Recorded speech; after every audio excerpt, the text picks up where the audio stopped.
Welcome to Building the Future. I'm your host, Kevin Horick.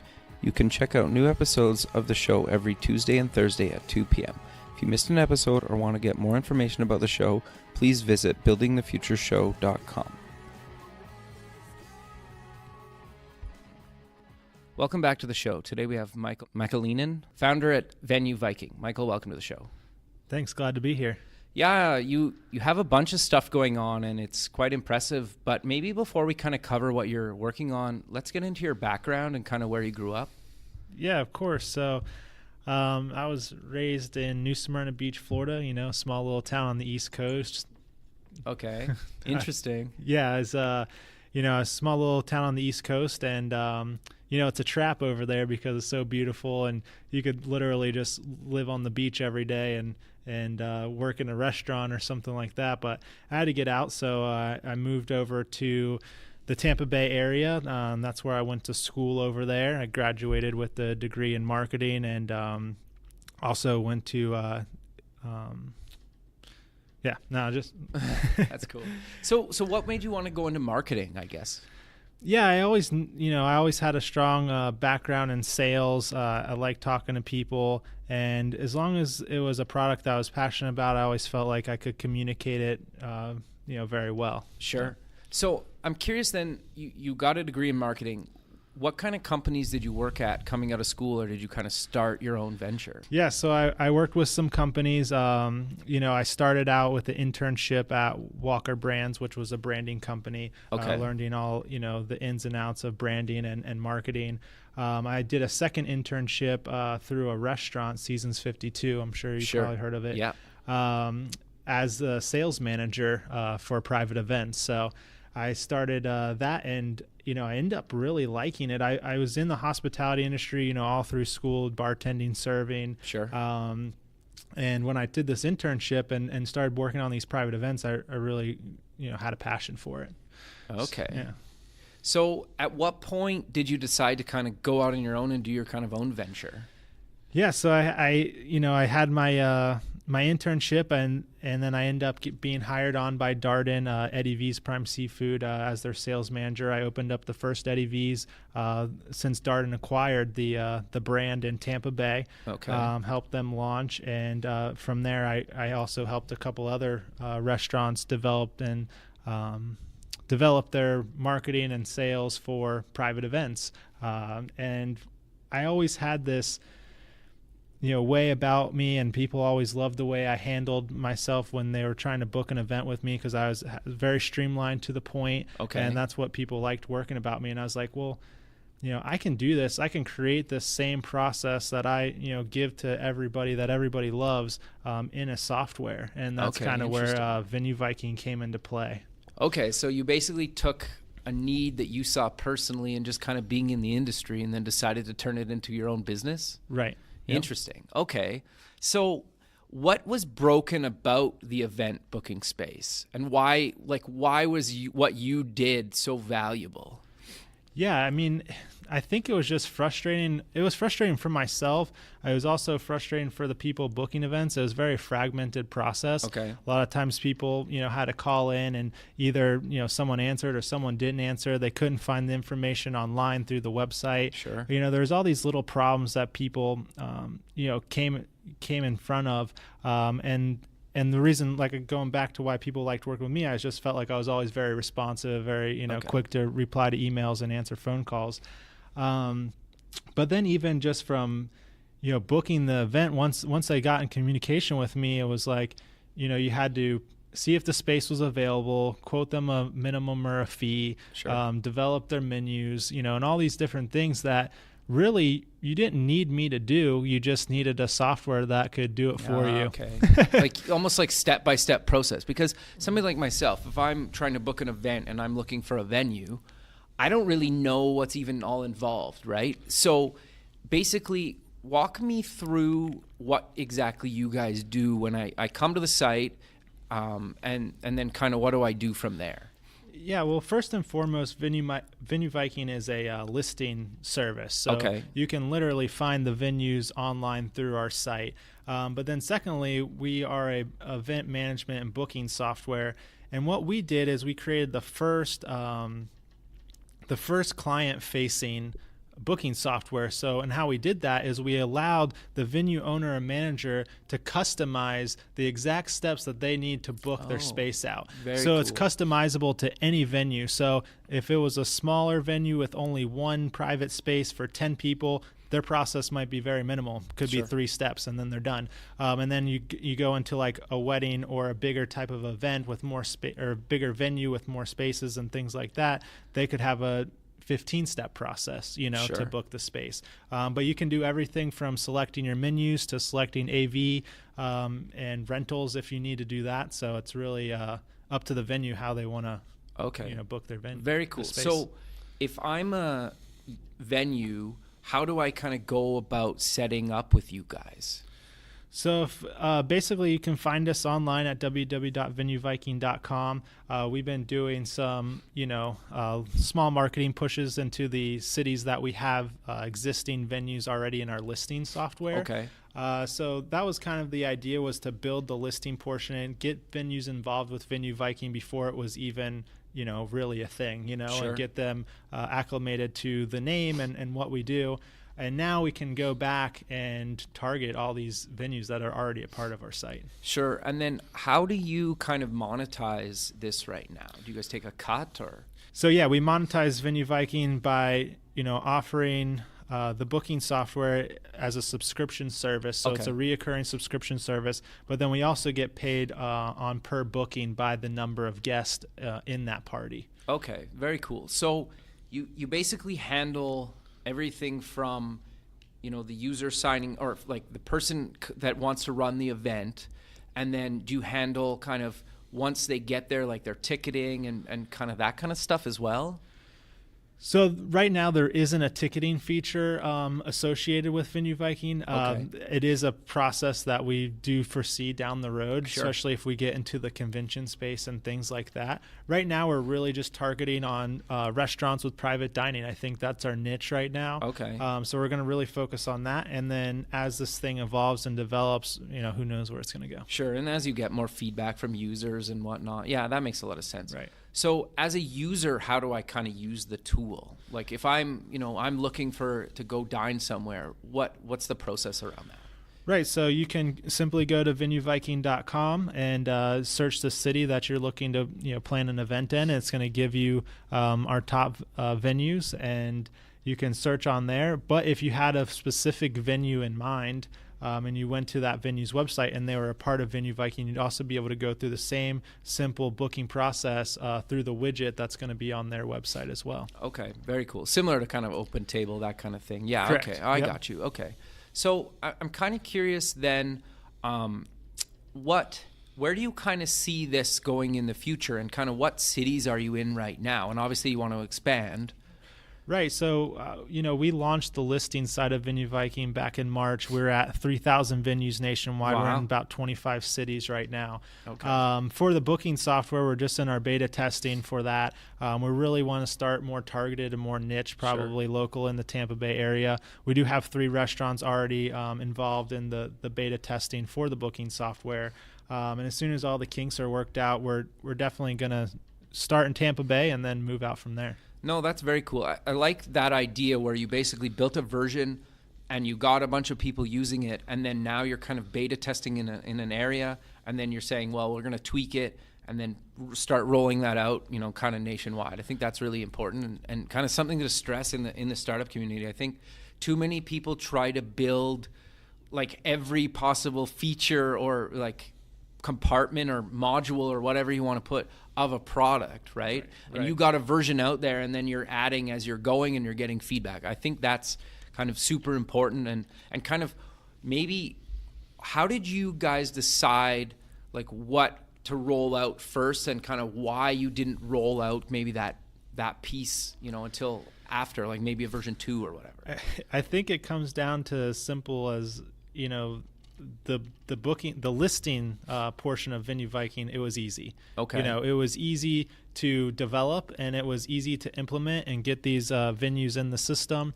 And we weren't really looking to make that our product. We always knew the long-term goal was to have the booking software wrapped around it, but we thought, how could we start getting the word out about Venue Viking? How Sure. can we start getting the name out there and start having these conversations with venues before we even have, really a product? Right now we're just offering an advertising service, but now we have 3,000 venues a part of this advertising service that we can now reach back out to with our booking software. Sure. No, I think that's really cool and an interesting way to like generate users and get people into the system. And I think that's really cool. So you're involved in EIP cards. Do you want to maybe talk about what exactly is that and kind of why you started that? Yeah, so it kind of goes back into how my career path and what changes and different developments it has taken. But when I started Venue Viking, I was on the road telling people about it, and I end up meeting this gentleman that I'm now partnered with, and one of his companies is EIP Cards. So it's essentially a digital membership platform. Okay. That we are working on, so it's in its beta testing now as well. But you'll definitely start to see it more and more as we roll this thing out. It's a really neat product, and I'm really excited to be a part of it. Sure. So what exactly do you guys offer your members? So basically, it's we created it around the restaurant and bar industry. So whereas if you're a VIP, instead of having to call, like as an owner of this bar or nightclub, instead of having to call your manager at the front door or your door guy or your bartenders and say, hey, my friend VIP Nick is coming in, make sure these things get done with him. Sure. I can now just issue him an EIP card. It's a digital card that he can show on his phone, and it lists all his benefits. And you can you can add temporary benefits and then permanent benefits retroactively, so you can actually then draw clients or customers in that are card holders by simply just creating a new promotion and pushing it out. Okay, so basically you could say if you come Wednesday night, you'll get a deal or 20% off or whatever the promotion is. Correct. Okay, that's actually really cool, because I know I'm trying to make my wallet as small as possible, and I want all my cards digitally, and I think it makes sense, right? Because then not only can I get these deals, but I don't have to carry a card around, because I think so many people just don't want physical cards anymore. Yeah, and people and users could have multiple cards, so they could be members of multiple places in the area and go to whatever card they might be needing to use at that point in time. But you could literally use it for gym memberships. You could charge for the card, or you could give it out for free. So there's different ways to monetize the card from a venue aspect. Yeah, no, that makes a lot of sense. So when do you think it's going to come out of beta? Yeah, we're just in the final stages of getting it tweaked and getting it implemented into some other venues. We've been using it personally in a company called Station House, and we can talk a little bit about that in a second. But we've been using it personally in-house, and it's been working really well. So just a couple little things, and then we'll be launching it live to the general public and other facilities. That's very cool. So I'm kind of curious to know, obviously you have all these kind of ventures going on. Are you doing the development yourself? Do you have like kind of a team of people doing development, or did you outsource it, or kind of how are you getting these things developed? My developers for Venue Viking are actually friends of mine. I grew up with them in New Smyrna, and they've been helping me with Venue Viking ever since the beginning. Okay. And then for EIP cards, we have a development team as well. So. Okay. Yeah. Very cool. So how you basically met your co-founder just traveling. How did you decide like he would be a good person to partner with on this venture? I think it was the similarities between Venue Viking and EIP cards. I think there was a match there. We were after the same target market, and we really saw how each service could benefit itself, and if we were selling one, we could sell the other because it's the same people, and then maybe even someday sell them together as one product. So that's how the relationship started, and it's just evolved from there. No, that's actually really cool. So where does your founder for EIP cards live then? He lives in Tampa Bay as well. Oh, okay. So you just happen to meet and you guys live in the same area. Okay. Yep. I was just curious. St. Petersburg. Yeah. Okay. Yeah. No, that's really cool. So you also are involved in a consulting company. Do you want to maybe talk about kind of what that is and what your role is in that? Yeah, so it's the same gentleman that owns the EIP cards. His background is in private equity, so he deals with all sorts of different types of deals, from tech startups to energy companies to real estate, commercial real estate properties. And when we started the initial talk about EIP and Venue Viking and how they could work great together, we developed this relationship. We ended up becoming pretty close, and he needed some help on some other projects that he had going on, and asked if I could come on and help him out. So that's kind of how that started. Okay, so is that your full-time kind of gig then, and Venue Viking and EIP cards is kind of side projects, for lack of a better term? Yeah, I mean, well, I can't say that. I mean, I think we spend equally much time as, on each individual project a week.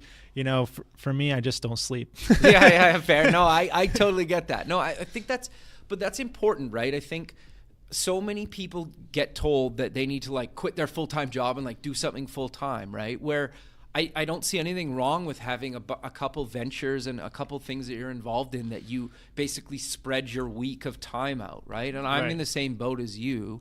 Like, I work full time, and then this radio show is kind of a side project, or, it takes up, a chunk of my weekly time, right? And I think it makes sense to kind of have a bunch of things that you're passionate about and want to go for, right? Right. I just, for me, I'm just always about growing and learning new things, and, I did leave my full-time job to start Venue Viking for a while, and then, these other opportunities kind of fell in my lap, for lack of better words, and I had to take them, because It's just, it's all about the knowledge, and, it's more about, who and I try and branch out and meet as many people as I can, and develop relationships. And I think that's probably one of the most important things to like growing a business of any type, is your connections and how well connected you are in the community. I think it's super important. So did you guys raise some money for Venue Viking, or did you kind of self-fund, or?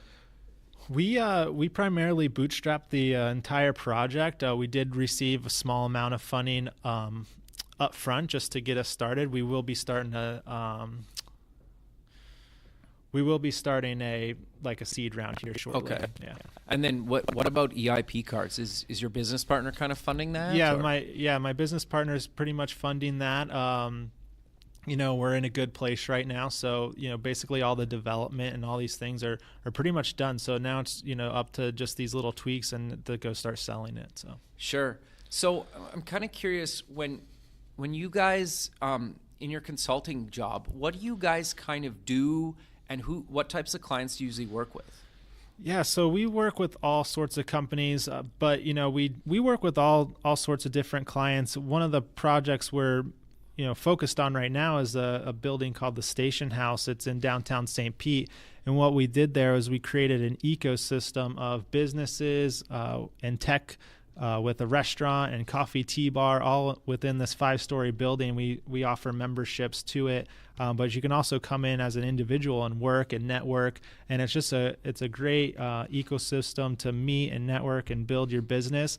And through that, we have met tons of different companies needing, assistance and consulting. And that's kind of where, we came along and just started helping, different companies through that process. Sure. No, I think that's really cool. So what made you guys decide to kind of start Station House?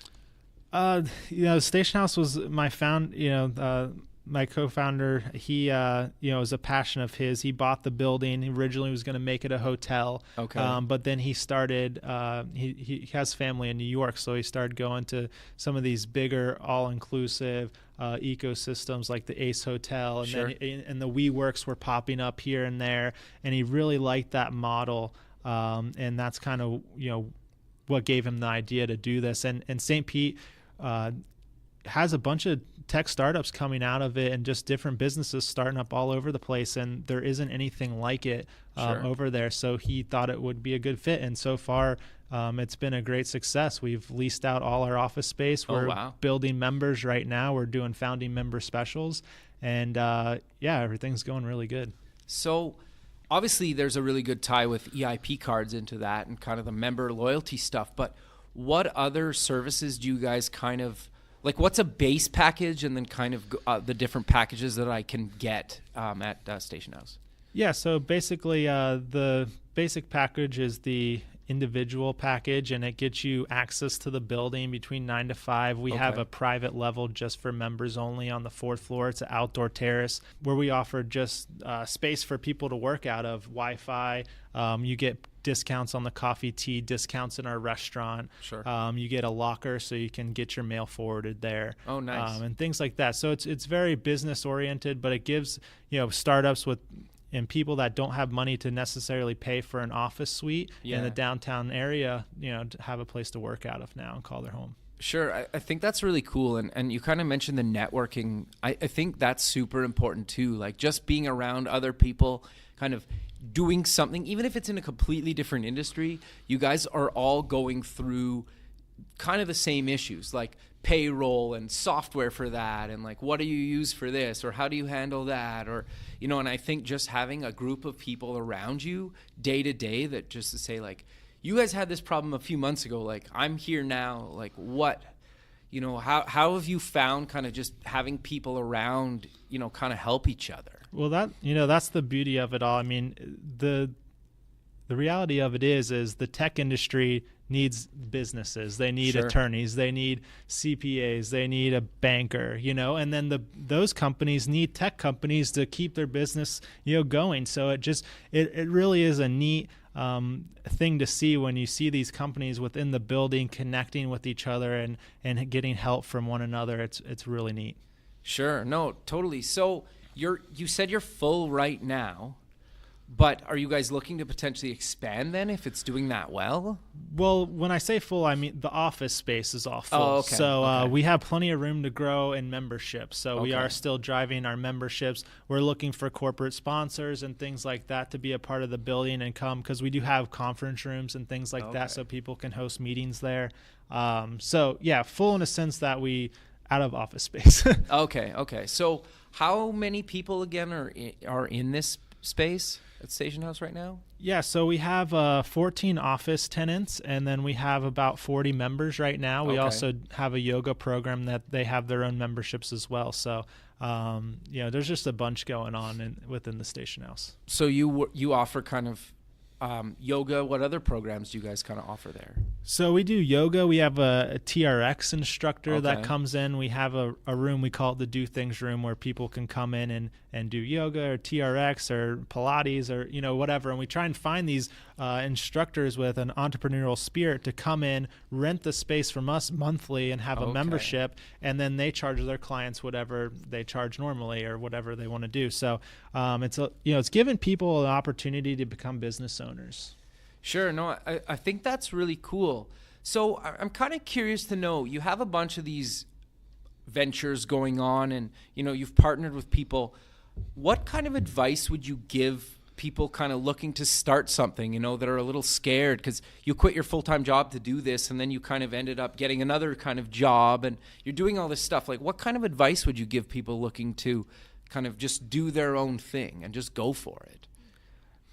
I'm a firm believer you got to take the risk to get the rewards, right? And, these opportunities come up for a reason. So I feel like, you got to take them while they're there, And again, it goes back to just meeting people and growing your network and just becoming a part of your community that you're currently in. Get other people behind you because, as soon as you can validate your idea or whatever it might be with, some other community members or some like-minded individuals, the more power you're going to have to, go out and, get this thing started. Sure. So you mentioned kind of networking. How have you found ways to network that have been successful for you? Like online, offline, kind of both? A little of both. I love going to networking events and just meeting. I mean, most communities have a ton of different, groups through the chamber or whatever it might be. I find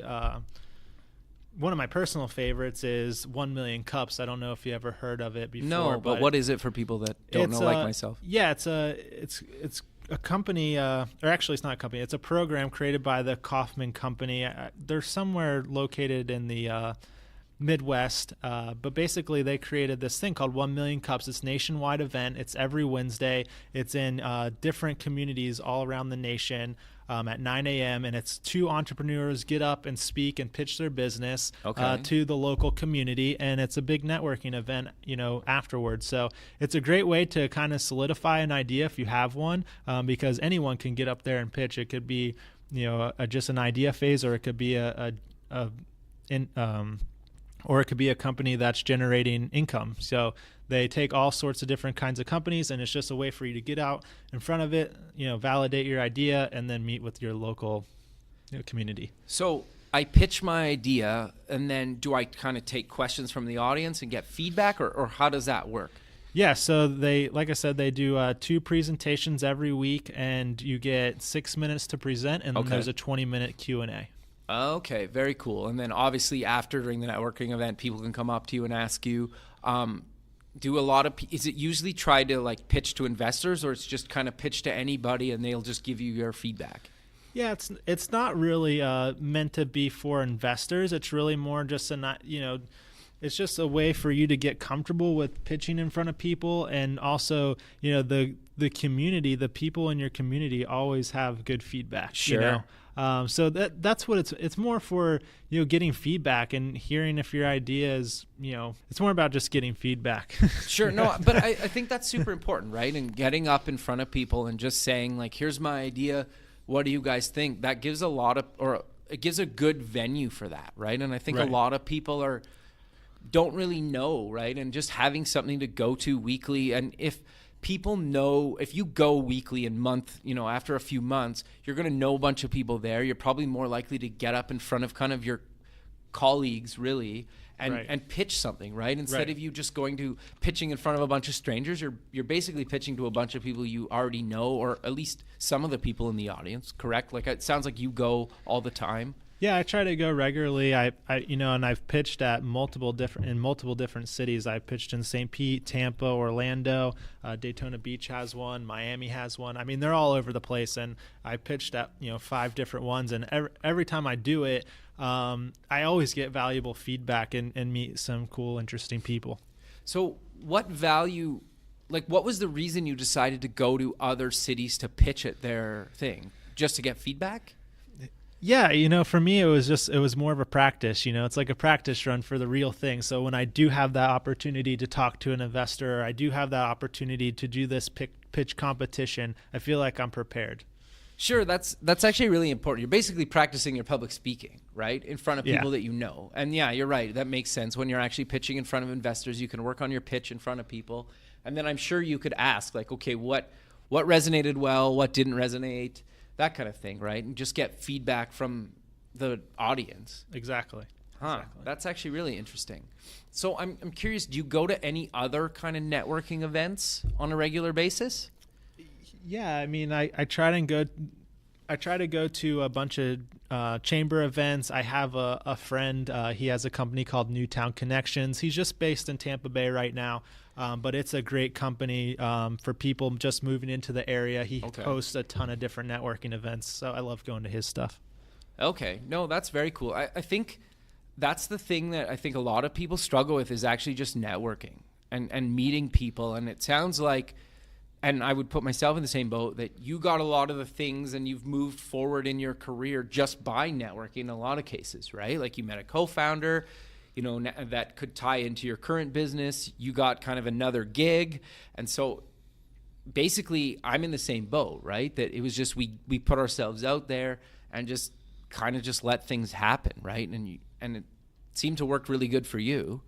Yeah, again, it's not what you know, it's who you know. The more people you meet, the better off you're going to be. I firmly believe that. So sure, no, I 100% agree. So I'm curious though, do you do any kind of online networking? Like, have you found any success with Twitter or LinkedIn or any other social networks? Me personally, I haven't done much. I mean, I have a girl that does it for me. Okay. But me personally, I haven't done a lot in the social media realm. I do feel it's very important, and I do have someone that helps me with that. But I never really got into the whole social media thing. So I wouldn't know the right things to post and the right times to post them, and what hashtags to use when. Sure. So I leave it to someone else to do, and she does a great job. She actually helped me line up this podcast with you today, but she, so I think it's very important. But me personally, I don't spend a lot of time with it. Sure. No, yeah. I think that's good advice, because I was doing my own for a number of years now, and I have a girl helping me with it as well, and it's been extremely beneficial to me and the show. And like you said, like, we connected through Twitter basically, and it's awesome, right? Right. But sometimes too, at a certain point, you don't have time for it. Like, I don't have time to, like, I still tweet and I still reply back to people, but I don't handle a lot of the like common posts all the time, just because, like you said, it's hard to come up with hashtags and be relevant, and like, it's just something I can't wrap my head around sometimes. Yeah, it's a full-time job, and especially if you have a specific brand you're trying to, get across. You don't want multiple people, posting multiple different things for you, or you randomly just posting random stuff, because you want to uphold your brand standards. And I think that it's really important to have someone good, and it's a full-time job. So if you can't afford to get someone, I think that's one of the more important things to Sure. have and pay for. Sure, and I think the other thing too is you don't necessarily need somebody full time. You can pay for X amount of hours a month, and they'll just Right. kind of handle it for you. But Exactly. for me, it's been life saving and time saving for sure. Mm-hmm. So, Michael, maybe we'll close the show with kind of promoting where people can find your different ventures online, and if you want to promote anything personally as well. Yeah, of course.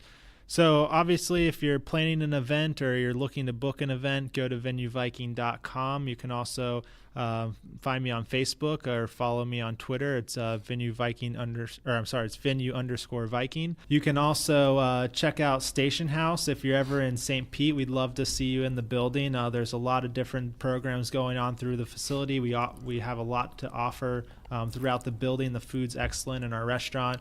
You can visit stationhousestpete.com to find out more information about that.